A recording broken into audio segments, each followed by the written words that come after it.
All right, let's talk about Ezekiel, one of the most fascinating prophets in the Bible. Now picture this. Ezekiel was both a priest and a prophet, a guy steeped in tradition but called to do something radically new. He lived during a time when everything seemed lost. The people of Israel had been hauled off to Babylon, ripped from their homes, and he was right there with them. But instead of giving up, Ezekiel became a messenger. His job? To tell the exiles the hard truth. Their suffering was rooted in their own choices, idolatry, injustice, breaking their covenant with God.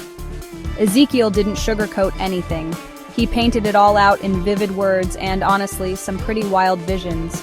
Who can forget his vision of God's glory? A throne on wheels, creatures with 4 faces, and lightning everywhere.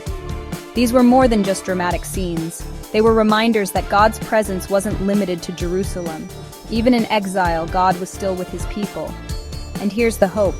Ezekiel didn't just dwell on judgment. He looked forward to restoration. He talked about a day when Israel would return, the temple would be rebuilt, and God's glory would come back in full. Through Ezekiel, God promised to breathe new life into dry bones, to make all things new. So, when you open the book of Ezekiel, you're not just reading history. You're stepping into a story of despair and hope, warning and promise.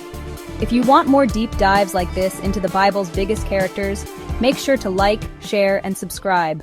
See you next time.